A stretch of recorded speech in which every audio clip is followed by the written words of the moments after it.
জলমগ্ন কলকাতার মূলত বর্তমানে প্রবল বৃষ্টিপাতের কারণে সৃষ্টি হয়েছে। জলাবদ্ধতার ইতিহাস নয়, বরং এটি শহরের ভৌগোলিক গঠন, নদী ও খালের উপস্থিতির কারণে বরাবর এটি একটি সমস্যা। আগেকার দিনে কলকাতা এবং তার উপকণ্ঠে নোনা জলের হ্রাস, বিশাল জলাভূমি এবং খালগুলি একটি প্রাকৃতিক সম্প্রসারণ ছিল, যেখানে জোয়ার ভাটার টানে বিদ্যাধরী নদীর প্লাবনে ঘটত। আধুনিক যুগে নগরায়ন, দখল এবং অপরিকল্পিত উন্নয়নের ফলে এই জলাভূমিগুলি ভরাট হয়ে যাওয়ার কারণে এবং জল নিষ্কাশন ব্যবস্থা ভেঙে পড়ায় জলমগ্নটা একটি মারাত্মক সমস্যা হয়ে দাঁড়িয়েছে। ইংরেজ আমলে কলকাতা শহরটি একটি বদ্বীপ অঞ্চলে গড়ে উঠেছিল। সেখানে অনেক নদী, খাল ও জলাভূমি ছিল। এই অঞ্চলে প্রাকৃতিক পদ্ধতি ছিল দুর্বল এবং বিদ্যাধরী নদীর মতন নদীগুলিতে প্লাবনভূমি হিসাবে কাজ করত। এই সমস্ত জেলাতে জোয়ারের টানে বিদ্যাধরী নদীতে জল উপচে এসে এলাকাগুলিতে প্লাবিত করত। দ্রুত নগরায়ন এবং জনসংখ্যা বৃদ্ধির সাথে সাথে শহরটি সম্প্রসারিত হয়। জলাভূমি ভরাট এবং শহরের নিষ্কাশন ব্যবস্থা দুর্বল হয়ে পড়ার কারণে সহজে জল বেরিয়ে যেতে পারে না। বিশেষ করে কলকাতার বাইপাস নির্মাণের ফলে পূর্ব দিকে প্রাকৃতিক জলপথগুলি দখল হয়ে যায়, যা জলমগ্নতার একটি প্রধান কারণ হয়ে দাঁড়ায়। ভারী কিংবা একটানা বৃষ্টিপাত হলে শহর জুড়ে জল জমে যায়। নিষ্কাশন ব্যবস্থা বৃষ্টির জল ধরে রাখতে পারে না।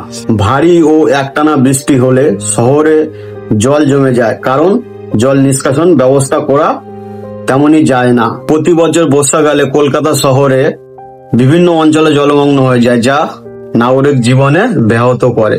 জলমগ্নতার কারণে রাস্তায় জনজাত সৃষ্টি হয় এবং সাধারণ মানুষের চরম দুর্ভোগ পোহাতে হয়। অনেক সময় জলমগ্ন রাস্তায় বিদ্যুৎ পৃষ্ঠ হয়ে মানুষ মারাও যায়। জলমগ্নতা কলকাতা এবং এটি একটি দীর্ঘদিনের সমস্যা, যা কেবল প্রাকৃতিক কারণ নয়, অপরিকল্পিত উন্নয়ন এবং জল নিষ্কাশনের ব্যবস্থার ব্যর্থতার ফল। তো বন্ধুরা, এখন আমি চলে এসেছি কলকাতার বিভিন্ন যে রাস্তাঘাটগুলো আছে সেইখানটা। তো আজকের ভোর রাতে যে পরিমাণে বৃষ্টি হয়েছে, সেই বৃষ্টিতে কলকাতায় কতটা পরিমাণে জল জমেছে তার কিছু কিছু জায়গা আপনাদেরকে দেখিয়ে দেবো।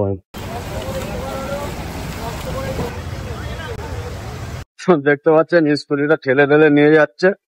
তো এখন রয়েছি যে যাদবপুর থানা আর অভিষেকটার যে কানেক্টার কেপি রয় বাইপাসে। তো বাইপাসের অবস্থাটা শুধু দেখুন, বাইপাস পুরো একদম দীঘার মতন লাগছে। তো দেখতে পাচ্ছেন এই হলো কেপি রয় বাইপাস, যেটা অভিষেকটার সঙ্গে কানেক্টার করেছে। তো কি পরিমাণে জল জমে আছে দেখতে পাচ্ছেন, গাড়িগুলো দেখলে বুঝতে পারছেন। কে দেখুন, তো দীঘার সমুদ্রের মতন ঢেউয়ের মতন জলের টান আসছে। একটা দেখো কি পরিমাণে জলটা জমেছে। তো এটাই হলো কলকাতা, তো বৃষ্টি হলে পুরো ডুবে যায়। তো দেখতে পাচ্ছেন, আর ওপার থেকে গাড়ি চলাচল করছে না, কারণ ওই পারে আরো বেশি জল জমে গেছে আর ওই পারে টানটা দেবে। তো মূলত ওই পারে রাস্তায় কোনো গাড়ি যাচ্ছে না, যা চলছে এই পার থেকেই চলছে। টানটা আসছে একবার দেখে নি।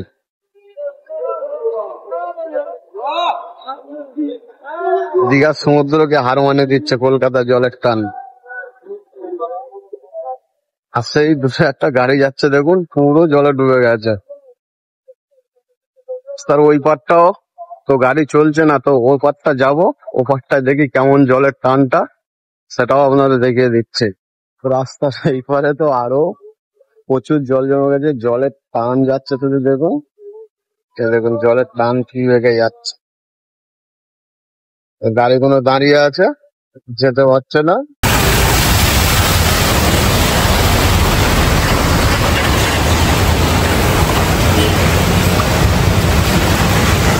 সমুদ্রের মতন ঢেউ খেলছে।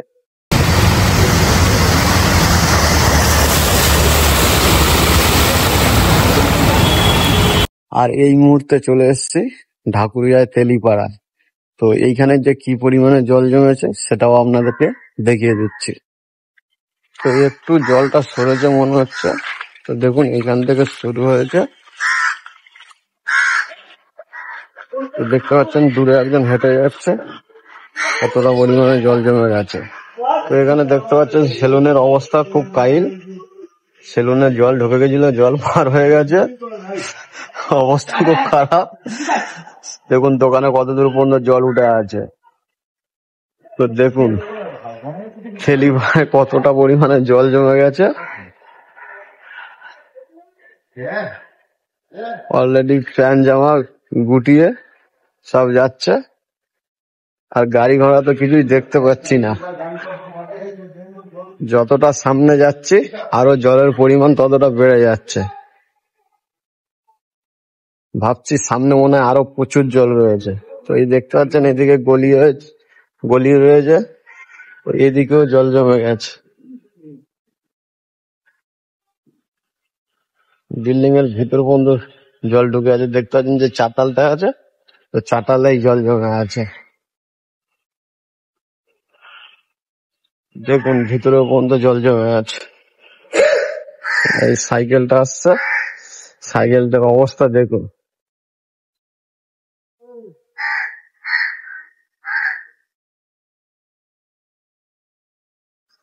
সে সাইকেলের হাফ পজিশন প্রায় ডুবেই আছে।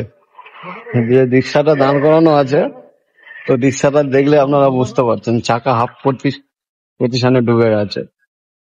আর এই মুহূর্তে চলে এসেছি ঢাকুরিয়া মিলন তীর্থ ক্লাব গুপ্তাপাড়া। তো গুপ্তাপাড়ার অবস্থাটা দেখুন, চারিদিকটা এখানেও প্রচুর পরিমাণে জল জমে আছে। এখানে দোকানের অবস্থাটা দেখুন, এখন একটু বেলা হয়েছে, জলটা কমে গেছে, বাট যে দোকানের ভিতরে জল ঢুকছে মানে দোকানের ওপর পর্যন্ত জলটা ছিল। আর এই দেখুন গুপ্তাপাড়ার অবস্থাও বেহাল হয়ে আছে ঢাকুরিয়া। একটাই দোকান খোলা আছে, সমস্ত দোকান বন্ধ ছিল। আর এরপরে আমরা একটু কসবার দিকে যাব। তো কসবা, রথতলা, হালতু, নাজির বাগানের দিকে যাব, সেখানে কতটা পরিমাণে জল জমে আছে সেটাও আমরা গিয়ে দেখব। আর এখন মোটামুটি নাজির বাগানে চলে এসেছি। তো নাজির বাগানে কি পরিমাণে জল জমেছে সেটা আপনাদেরকে দেখিয়ে দিচ্ছি। নাজির বাগানে যে 3 রাস্তার যে মুখটা, এখন সে টার্নিং পয়েন্টে দাঁড়িয়ে আছে। তো দেখতে পাচ্ছেন নাজির বাগানের অবস্থাটা কি, তো কি পরিমাণে জল জমে আছে। তো এইটা সোজা চলে গিয়েছে আর কসবার দিকটা, দিক থেকে আমি এসছি। তো এদিকেও দেখতে পাচ্ছেন কতটা পরিমাণে জল জমে আছে। দেখুন জলের টান আসছে অলরেডি, দেখতে পাচ্ছেন প্রচুর পরিমাণে জল জমে আছে, লোকের বিল্ডিং এর নিচ পর্যন্ত জল জমে গেছে। তো চারিদিকে দোকান পাট প্রায় সব বন্ধ। এখানে দেখতে পাচ্ছি এতগুলো দোকানের মধ্যে একটাই দোকান খোলা রয়েছে। এখন যেখানে দাঁড়িয়ে আছি, তো এখানে অবস্থাটা আরো কাহিল, এত পরিমাণে জল জমেছে। কি যে বাইকে করে যাচ্ছি, তো বাইকটার অবস্থা দেখুন কতটা পরিমাণে জল জমে আছে। আর এই রিক্সাটা আসছে দেখুন, বেচারা টানতেই পারছে না, তবু নিয়ে আসছে রিক্সাটা। আর ঠিক এই নাজির বাগানের মেন পয়েন্ট থেকে এই রাস্তাটা চলে গেছে ঢাকুরিয়া স্টেশনের দিকে। তো বরাবরই ঢাকুরিয়া স্টেশন পর্যন্ত প্রচুর হারে জল জমে গেছে। তো যারা রিক্সায় করে যাচ্ছে আর যারা চালাচ্ছে, দেখতে পাচ্ছেন জলের জন্য চালাতে পারছে না, তো ঠেলে ঠেলে নিয়ে যাচ্ছে। যাই হোক, গরিব মানুষ, টাকা তো ইনকাম করতে হবে, খেতে হবে, তার জন্যে কষ্ট তো করতেই হবে। আর এই দিকটা দেখুন, যে রাস্তার মাঝখানে হাতিটা দাঁড়িয়ে আছে। আর এই দিকটা দেখুন, এখানে প্রচুর পরিমাণে বাজার বসে।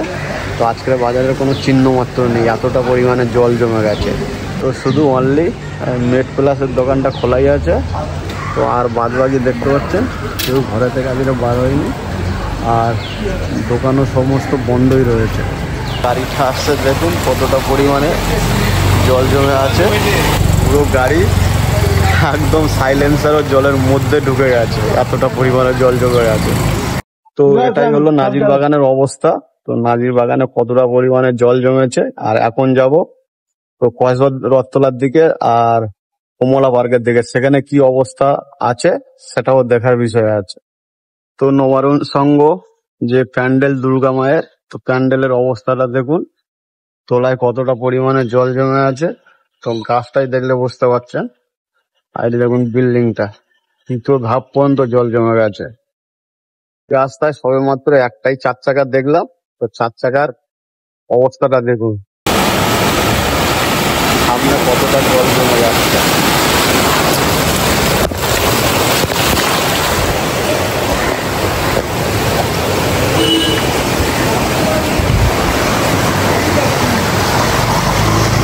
এতটা পরিমাণে জল জমে গেছে যে আমি দাঁড়িয়ে আছি, 4 চাকা গেল, তার ঢেউতে আমি পড়ে যাচ্ছিলাম, দাঁড়াতে পারছিলাম না। তো ঢেউটা দেখতে পাচ্ছেন কি হারে হচ্ছে। তো গাড়ি নিয়ে অলরেডি পড়েই যাচ্ছিলাম, কোনো রকম সামাল দিয়ে দাঁড় করালাম, এতটা পরিমাণে ঢেউ দিল 4 চাকাটা। তো এটা চলে গিয়েছে কমলা পার্কের দিকটা, আর এটা হালদু বাজারের দিকে চলে গেছে। তো এখন এই দিকটায় যাবো আমি।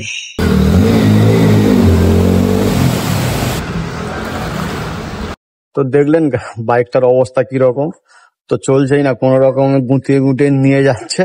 তো আমিও ঠিক, আমার বাইকটা এরকম হচ্ছে, তো শুধু ভিডিও করার চক্করে পড়ে গাড়িটা নিয়ে যাচ্ছি, না জানি খারাপও হয়ে যেতে পারে। এতটা পরিমাণে জল জমেছে, গাড়ির মোটামুটি হাফ পর্যন্ত জল উঠে গেছে, আর সাইলেন্সারও মনে হচ্ছে জল ঢুকে যাচ্ছে। যা শুধু চারিদিকে যে জলটা জমেছে সেইটাই দেখানোর জন্য গাড়ি নিয়ে বার হয়েছি। আর এটা হলো কমলাবাগ, আর এই যে সামনের দিকে চলে গেছে, দেখতে পাচ্ছেন একদম যতদূর পর্যন্ত চোখ যাচ্ছে শুধু জল আর জল।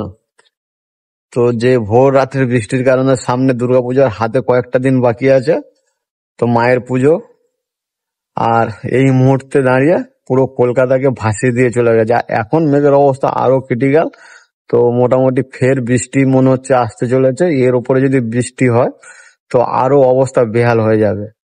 তো কমলা পার্কের যে দুর্গা প্যান্ডেলটা করা হয়েছিল, তো প্যান্ডেলের অবস্থাটা দেখুন কি অবস্থা, জল অলরেডি জমে গেছে, হাতে আর বেশি দিন সময় নেই, আর প্যান্ডেলের এই অবস্থা। আর এই দিকটা যে চলে গেছে, এখানে প্রচুর পরিমাণে জল জমে, কারণ এর বিষয়ে আমার নলেজ আছে। তো এই দিকে যাচ্ছি না, এখানে প্রচুর পরিমাণে গাড়ি চালাতে পারবো না, দেখতে পাচ্ছেন। আবারও আমি যেখানে দাঁড়িয়ে আছি আমার গাড়িটাকে দেখাচ্ছি যে আমার গাড়িটার অবস্থা কি। তো দেখতেই পাচ্ছেন গাড়ির অবস্থাটা, তো গাড়িটা কতটা জল জমে আছে, আর এদিকে প্রচুর পরিমাণে জলের টান যাচ্ছে। দেখতে পাচ্ছেন যে গাড়িটা আছে এই দিকটা চলে গেছে রথতলার দিকে, তো গাড়ি দেখলেই বোঝা যাচ্ছে যে এখানে কতটা পরিমাণে জল জমে আছে। তো দেখুন ঢেউটা দিচ্ছে, শুধু দেখুন পুরো অবস্থা কাহিল কলকাতা। আর এই দিকে যতটা যাবো ততটা পরিমাণেই জল জমে আছে, হালতু বাজারের দিকে চলে গিয়েছে। তো এইটা হালতু রামলাল বাজার থেকে হয়ে আসছে রাস্তাটা, এই দিকে সোজা চলে গেছে বালিগঞ্জ পর্যন্ত। তো দেখলেই বোঝা যাচ্ছে তো অবস্থাটা কতটা কাহিল, বাইক নিয়ে যাওয়া যাচ্ছে না, তো খুব অবস্থা খারাপ। কোন রকমে বাইক চালিয়ে চালিয়ে ভিডিওটা শুট করছি বন্ধুরা। এই যে রাস্তাটা ঠিক এরকম সময় প্রচুর পরিমাণে গাড়ি ঘোড়া চলে এবং প্রচুর জ্যাম থাকে। আর আজকে দাঁড়িয়ে তো রাস্তা একদমই ফাঁকাই বলা চলে। দেখুন কি অবস্থা, গাড়ি ঘোড়া পাচ্ছে না, অনেকে হেঁটে যাচ্ছে, অফিস কাছারি করতে পারছে না, আবারও সেই রিক্সা নিয়ে ঠেলে ঠেলে প্যাসেঞ্জার নিয়ে যাচ্ছে। কি করবে, গরিবের অবস্থা এটাই, কাজে না বার হলে খেতে পারবে না, প্রাকৃতিক দুর্যোগের কারণ বশত তো জল জমে গেছে, তো তাদের তো সংসার চালাতেই হবে, তো তার জন্য কাজে বেরিয়ে পড়েছে এই অবস্থায়। তো কতখানি দুর্বিষহের মধ্যে মানুষ চলাফেরা করছে। আর দেখতে পাচ্ছেন যে কলকাতা উবের, তো উবের নিয়ে যাচ্ছে, তো উবের কোনো রকমে যাচ্ছে, গাড়ি বন্ধ হয়ে যাচ্ছে, গাড়ি সাইলেন্সারে জল ঢুকে, তারপরেও গাড়ি নিয়ে যাচ্ছে, কিছু করার নেই। ওদিকে সমুদ্র, কলকাতা তো সমুদ্র, দীঘার সমুদ্রের মতো। তো যাই হোক, হার মেনে যাবে। তো দাদা বলছে দীঘা হার মেনে যাবে। আর মোটামুটি এই দিকে যাওয়ার আমি সাহস পাচ্ছি না, কারণ বাইক নিয়ে গেলে বাইক সাইলেন্সার ডুবে যেতে পারে, তো বন্ধ হয়ে গেলে আর ঘোরা হবে না। তো এইদিকে যাব না, কারণ এইদিকে আমি জানি এর আগেও, তো এইখানে যদি বাস চলে, বাসের যে 3টে থাক থাকে, তো লাস্ট ধাপ পর্যন্ত জল উঠে যায়।